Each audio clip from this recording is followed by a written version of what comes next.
Good morning, students. Today we are going to be doing more factoring. That's what this whole chapter is over. Today's is lesson 9.6, and this is the type we're going to do ax squared plus bxy plus cy squared. So what's different about this one than ones we've been doing in the past is that we have an x squared here and a y squared here. And then in between is the mix of the two, is the xy. So let's go ahead and get started, and we'll talk more about that while we're doing the examples. We only have 2 examples today, okay? This gets a little bit harder. You have to do more steps to get to your right answer, but it's basically the same thing we've been doing. Okay, so first thing you ask yourself is, oh, and sorry, my electricity is out right now. So we're only getting light from the windows, so hopefully that's enough light. This one, we're going to first ask, is there anything I can take out from this? Factor out. So no, there's no 2 won't come out of the 3, no variables to come out. So we're just going to jump right in and start with the factoring. This time, since I'm doing it on the board instead of on paper, I'm going to be using my handy dandy napkin to be erasing and trying new combinations. So my first one is easy enough because there's only one way for it to work, and that's 2x and x. Okay, but for 14, we have a couple of ways. We can have 14 times 1, and we can have 7 times 2. Okay, notice I haven't put in my signs yet because I'm going to wait until the end to look at that. Okay, so we kind of do want to talk about signs though. Because we have a minus at the end, that always tells you that your numbers are going to be subtracting to get this number, 3. So we're trying to make 3 in the middle. Right? We know our first ones have to make 2 and our last ones have to make 14. But in the middle, we want them to make 3. Subtracting to make 3. So I'm going to try a couple of these combinations. But when I first look at it, at 14 and 1, I don't think there's any combination of 14 and 1 that's going to give me 3. Even if I'm multiplying by 2. Because if I multiply the 1 by the 2, it's still going to not give me 3 to subtract. So I'm not even going to try that one first. Now I might have to come back to it if these don't work, but I don't really think that's going to work. So I'm going to try 7 and 2. So I'm going to put a 7 here and a 2 here. Okay, now let's look at our inner and outer numbers. So inside I have 7x, and on the outside I have 4x. See, 2 times 2, so 4x. Now when I subtract those 2, do I get 3? Yes, I do. And I told y'all in the last lesson was, I don't know what the answers to these are, I just put them up here. So I'm just doing trial and error. And this one, I got lucky and I tried the right one first. So if I had had these backwards, if I had to put the 2 here and the 7 here, that would not have worked. I would have gotten 14 and 2 and it wouldn't have made it. So I got the one that's right. 7x minus 4x is 3x, or 3xy. Oh, see, I already messed up. I hope y'all caught that. Is the 7 times the 2 that makes 14. It's not just 7 times 2. I needed also y squared. So I need to add in here a y. Right, this one I think I have in the front. Okay, now, so then this would be 7xy and 4xy, right? 7xy, and this one is 4xy. So that's how we get the middle to be xy.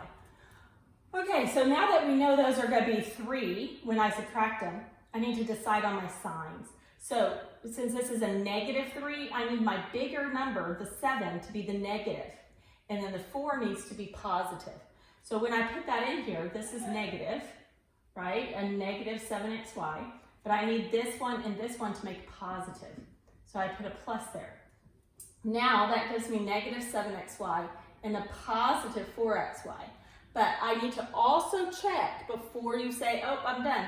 Check that your last numbers are making negative 14.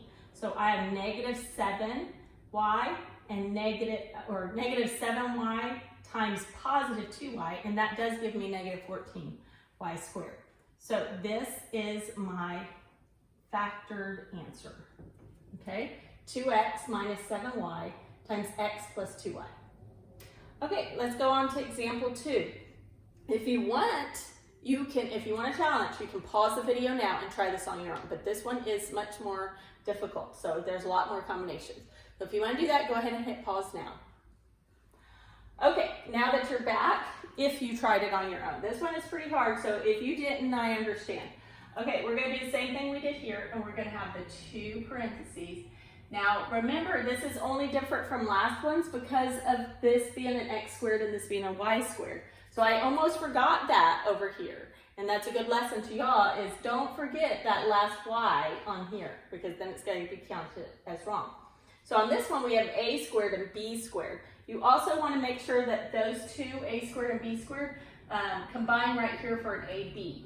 If they don't, then you're not going to be able to factor it at all. Okay, so first thing we ask ourselves, is there a number that all of these can factor out? And the answer is no, there's no numbers. 18 can be divided by 3, 6, 9, 2, none of those can be divided by these over here. Okay, so this one's a little bit more difficult, like I said. 18 has a lot of combinations, and so over here where we didn't have combinations for the first one, we just had 2 times x. This one has more combinations. I have 18 times 1, 9 times 2, 6 times 3. So that's already 6 combinations that I could make up just with the first number. And then if I tried out 35, I have 35 times 1 and 5 times 7. So that one's actually a little bit easier to look at for combinations. Okay, so I want these to add up to be 57. Okay, even though this is a minus, this is the one that tells you whether you're adding or subtracting to get that middle number. So when I have a minus and a plus, these are going to be minus minus, right? Because I need them to multiply to be positive. But when I add them, they need to be negative. So that's my only possibility there. Okay, so let's just jump in, and I'm going to try a couple things. Let's see, how about, I don't even know where to start on this one. I'm going to go ahead and start with these lower numbers. So 6, 3, and 5, 7. Okay, now because this is 57, those big numbers might work, but I just did one combination in my head and it didn't. So I'm going to go down and try these lower numbers. So I'm going to have 6a and 3a. That's going to give me my 18a. Okay, and then I'm going to try 5b and 7b. Okay, remember, I don't know what this is going to turn out to be. If I get lucky again, that's going to be crazy, right? Okay, so here I get 15ab. I should do this in a different color, I think. I think it would be easier to see in a different color. Okay, so let's go like this, and that's 15ab. And then this one would be 6 times 7 is 42ab. I did pick the right one the first time. I can't believe that. I didn't even look at the answers. So this is a negative 15ab, and that's a negative 42ab. I even got them in the right spots. Well, this didn't teach how much, did it? Since I just got the right one right away. So when I add these two, I get 57. See, 15 plus 42 is 57. So this is actually the answer. Okay, so you at home probably aren't going to just find the right answer on the first try. Now you might a couple of times, but what I did before, when I said I'm not picking the big ones because I did it in my head, was I was thinking 18 times 1 and 35 times 1 would give me a big number like 57, but then I added them in my head and they actually only came out to 53, I think. So I did that in my head quickly and decided to rule those two out with each other. But, you know, 18 and 5 and 7 might have worked. You know, the 9 and 2 and 35 might have worked. So you have to be kind of careful in ruling out. Don't just say, oh, 18 and 1 don't work with 35 and cross them out, because it could work with another number. Okay, so the trick to these is just trying lots of different combinations. And then you just keep doing this until you get the right number in between, okay? So hopefully this won't take you too long to find all of them. Not all of them are real complicated like this one, but a lot of them are like this, where you have already kind of know your first numbers no matter what. You can also be doing this instead of putting them into parentheses. You can put them into parentheses, use a pencil, keep erasing until you find it. Or you could try to do it down here where you're going, okay, 9 times 5 is 45, and 2 times 7 is 14, and then put those two together. 45 plus 14 is is 59. So that doesn't work. So you can do number combinations like that in your head. Just make sure once you put them in the parentheses that they're going to come out to the correct numbers. So I'm going to check my first one, 6a and 3a. That is 18a squared. I'm going to check my last ones. -5 times -7 is a positive 35b squared. And then I check my middle ones to make sure they come out with -57b, ab. So make sure that you check them before you box that answer in and say that's final. Okay, bye.